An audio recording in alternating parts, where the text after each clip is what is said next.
race de pisse.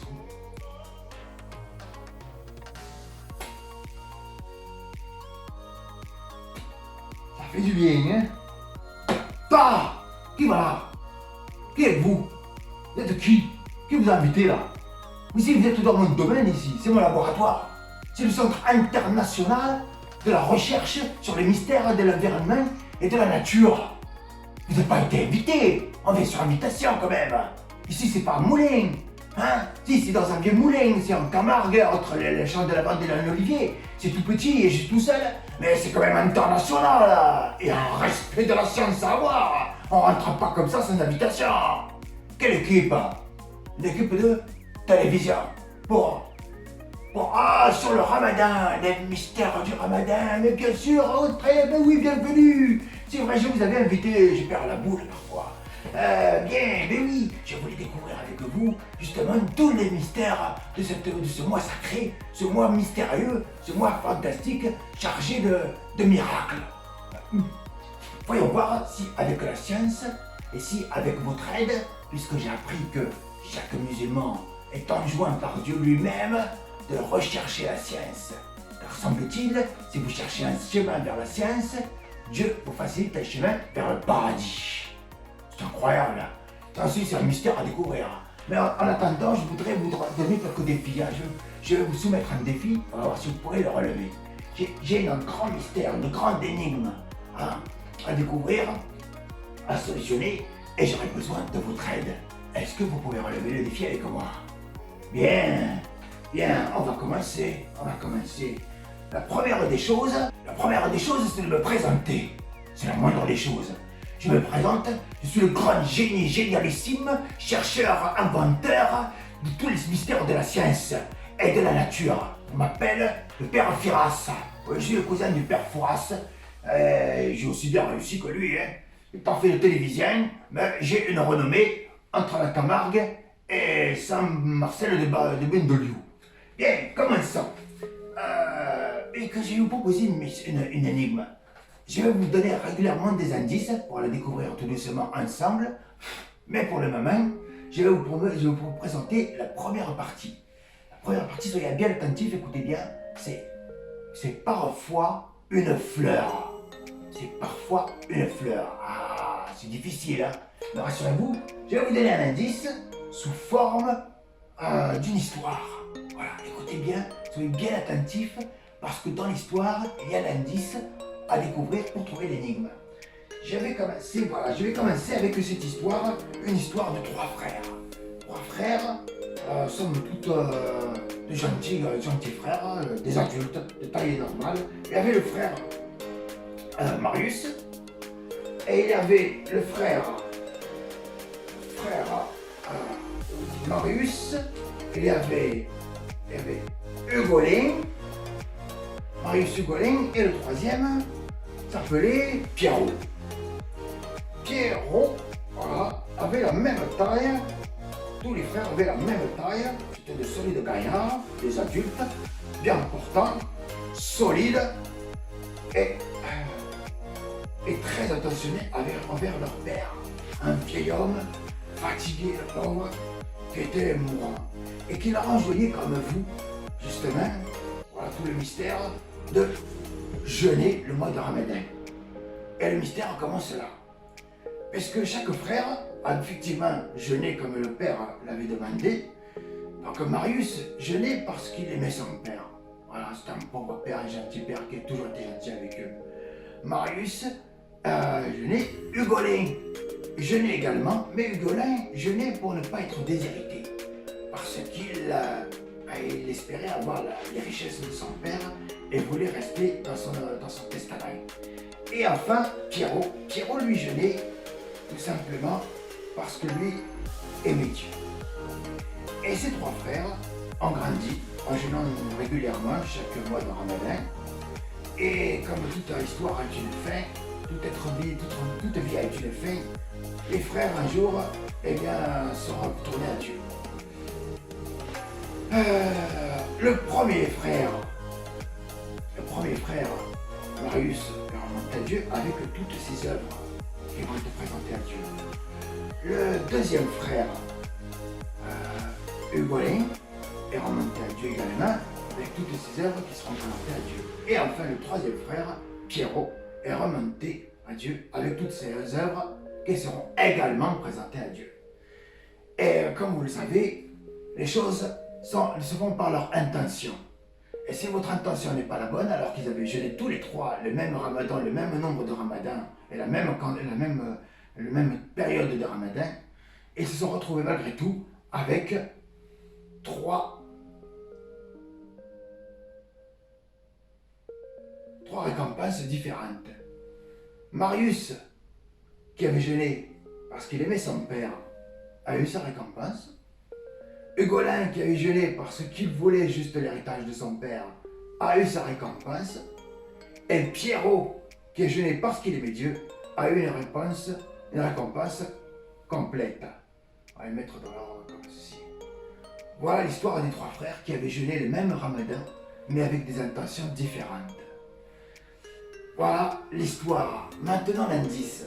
Si vous avez bien écouté, chacun des trois frères, Marius, Hugolin et Pierrot, ont un prénom qui commence par une certaine lettre. Maintenant, l'indice, pour trouver l'indice, pour trouver l'énigme, l'indice que je vais vous donner, c'est que la vertu que nous devons découvrir, la réponse à l'énigme, commence par la même lettre que le prénom du fils qui a été pieux, qui a jeûné par amour pour Dieu. Voilà, je vous laisse réfléchir et je reviens par la suite vous donner d'autres indices et d'autres parties de l'énigme. A tout à l'heure.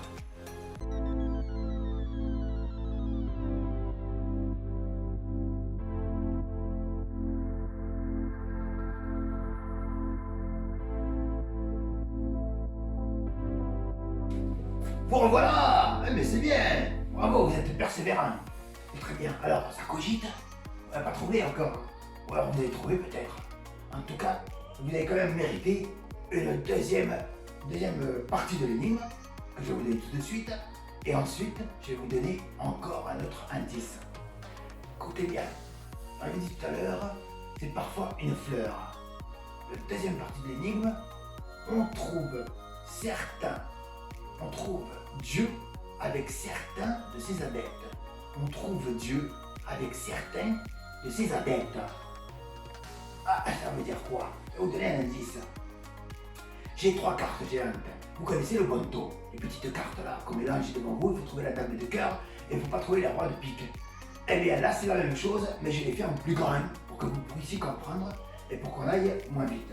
Bien, c'est très simple. Voilà, j'ai trois cartes. Là, j'ai la roi de pique.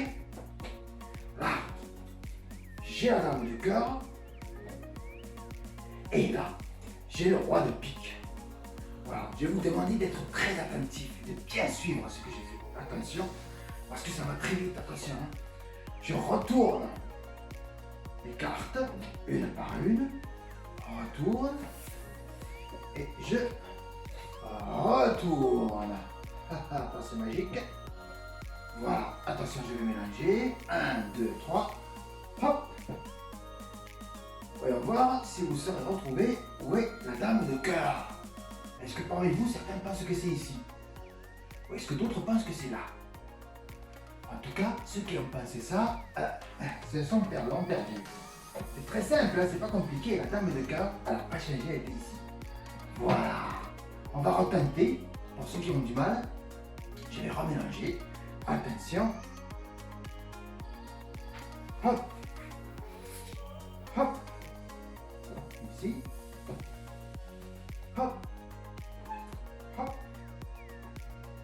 Ici. Où est la dame de cœur? Est-ce que parmi vous, certains pensent qu'elle est ici? Si c'est le cas, c'est perdu. Si certains parmi vous pensent que la dame qui essaie de se sauver, c'est la dame de cœur, c'est faux, c'est le roi de pique. Toujours en vadrouille, toujours à essayer de s'escavaler, lui. Et bien sûr, du coup, la dame de cœur était ici. Voilà, c'est pas très compliqué, il faut vraiment suivre parce que des fois ça va très vite. On l'a refait une dernière fois. Attention, je vais retourner les cartes. Hop, voilà, beaucoup, avec beaucoup de parcimonie. Hop, je mets une carte ici, je mets une autre ici, et attention, je retourne celle-ci bien sûr, et hop, hop, hop, hop, je les mets ici et ici. Voilà, où est la dame de cœur et où est le roi de pique, le roi de trèfle. Alors, déjà, l'indice que je vous ai promis, le voici. Parmi ces pratiques de l'islam, une seule mène à la vertu de l'énigme que nous recherchons aujourd'hui. Est-ce que c'est l'aumône qui mène à cette vertu? Est-ce le jeûne qui mène à cette vertu à deviner? Ou est-ce la prière qui mène à la vertu de l'énigme? Si vous avez pensé que c'est l'aumône, j'ai envie de dire, pourquoi pas? Du coup, ça veut dire que pour le jeûne et la prière, pourquoi pas aussi?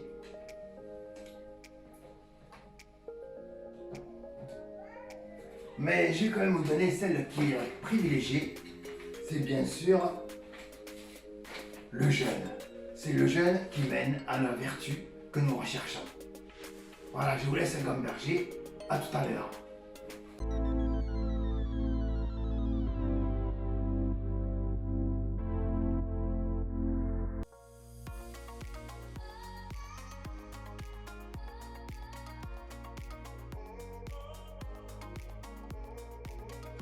Mes amis, bienvenue, bienvenue. Continuons donc nos recherches. On croit l'entendre nier la science, pourtant la science la sollicite constamment.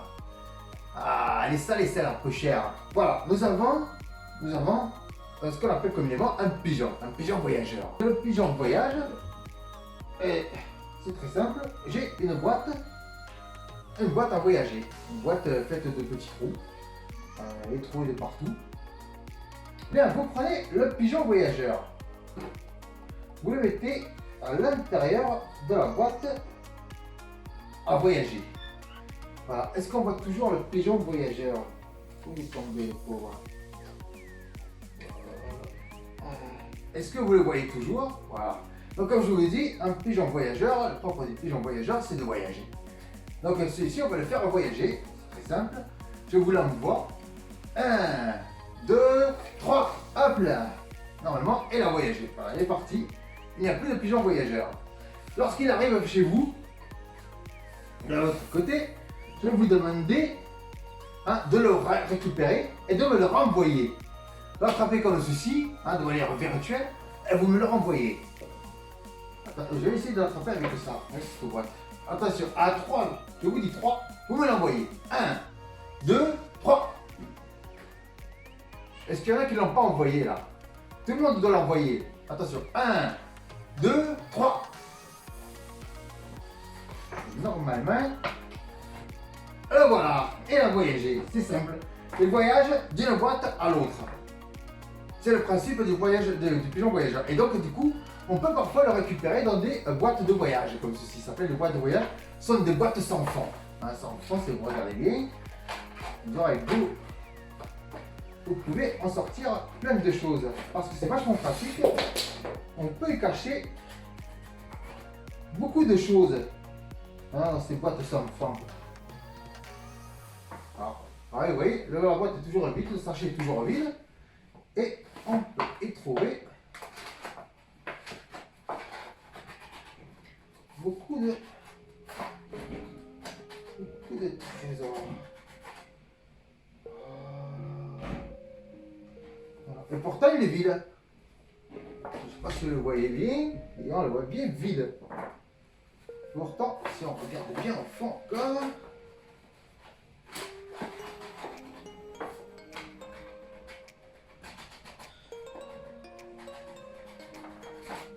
on y récupère sans cesse de nouvelles choses. Voilà, ça c'est une science. Hein, vous l'appellerez comme vous voulez. C'est une science. Maintenant, je vais vous présenter une autre démonstration. C'est, vous prenez une cuillère. Vous prenez une cuillère, vous pouvez la faire chez vous aussi. Vous prenez une cuillère, vous la refermez sur elle-même comme ceci. La cuillère, le creux de la cuillère face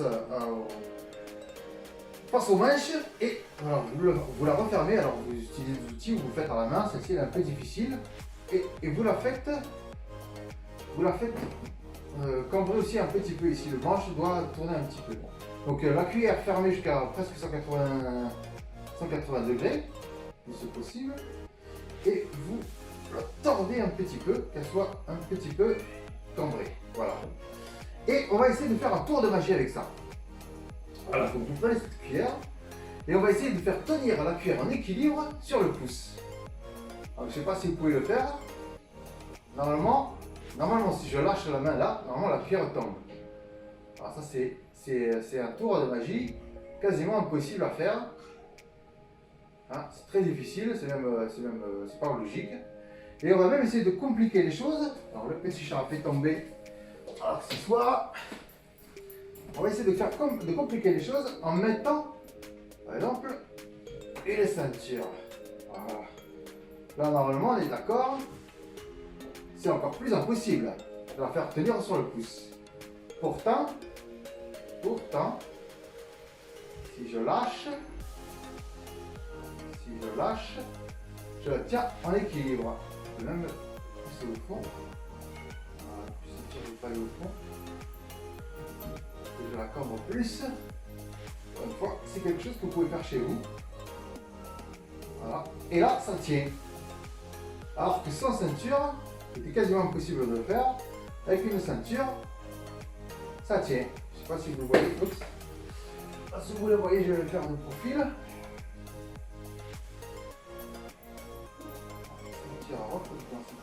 Et voilà. Elle tient en équilibre sur un doigt. Vous pouvez faire sur n'importe quel doigt. Changer de doigt si vous le voulez. Elle tient en équilibre. Ça s'appelle le principe de tenségrité. La tenségrité, c'est un principe d'architecture qui est utilisé donc en architecture, qui joue sur l'équilibre entre les tensions et les forces en fait, de compression et de tension. Voilà, donc la question que je vais vous poser, qu'est-ce qui est science ou patience? À vous de la deviner. Voici, donc c'était la troisième partie de l'énigme. Je vous laisse réfléchir et je reviens pour la quatrième et dernière partie. A tout à l'heure.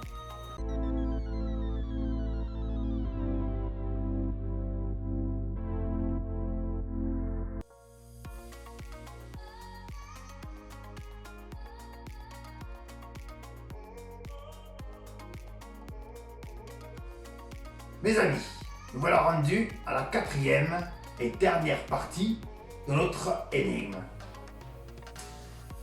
Écoutez-la bien, je vais vous l'énoncer. Il faut s'en armer afin que la nature puisse faire son œuvre.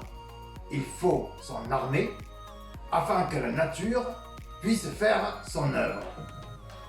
Alors pour vous l'illustrer et le faire comprendre, afin que vous avanciez sur la découverte de la valeur mystère, je vais vous exposer deux petites choses, deux petits exemples qui vont certainement, je l'espère, vous mettre sur la voie. C'est très simple, vous prenez un foulard imprimé de préférence sur lequel on y voit par exemple un enfant. Cet enfant-là,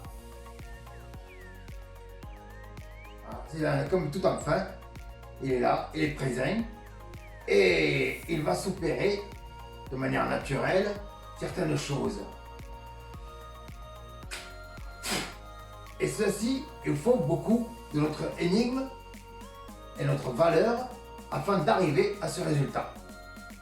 Alors, si vous n'avez pas encore saisi ou compris de quelle valeur je parle, Je vais essayer de vous l'expliquer avec ce livre. Ce livre fait des pages blanches qui représentent la nature. La nature, ce n'est pas fait du jour au lendemain. Il faut beaucoup de temps pour qu'un champ d'olivier fleurisse, qu'un champ de lavande embaume l'air de son parfum. Il faut beaucoup de temps. Et donc les choses se font, mais il faut beaucoup de concentration. Il faut beaucoup de temps. Et petit à petit, avec votre aide, si vous vous concentrez dessus, en pensant à l'évolution de la nature, des animaux qui apparaissent, eh bien, si on compte jusqu'à 3, 1, 2, 3, avec votre aide, si tout le monde s'y met, les animaux apparaissent. Et on peut aller encore plus loin, en prenant encore le temps de se concentrer, de penser à des couleurs vives, chatoyantes. Il peut se passer un autre miracle. Les animaux se colorient. Et bien sûr, une fois qu'on les a attrapés, il faut fermer le livre. Parce que si on part en lançant de manière désinvolte à droite et à gauche, forcément, il se passe ce qui ne doit pas se passer.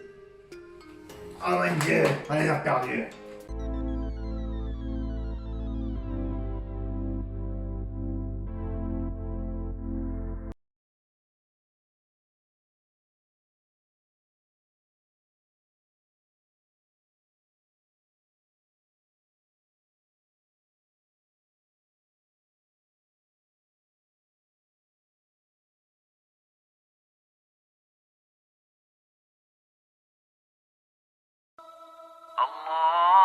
اللهم اجعل في قلبي نورا وفي لساني نورا وفي سمعي نورا وفي بصري نورا ومن فوقي نورا ومن تحتي نورا وعن يميني نورا وعن شمالي نورا ومن أمامي نورا ومن خلفي نورا واجعل في نفسي نورا وأعظم لي نورا وعظم لي نورا واجعل لي نورا واجعلني نورا اللهم أعطني نورا واجعل في عصبي نورا وفي لحمي نورا وفي دمي نورا وفي شعري نورا وفي بشري نورا اللهم اجعل لي نورا في قبري ونورا في عظامي وزدني نورا وزدني نورا وزدني نورا وهب لي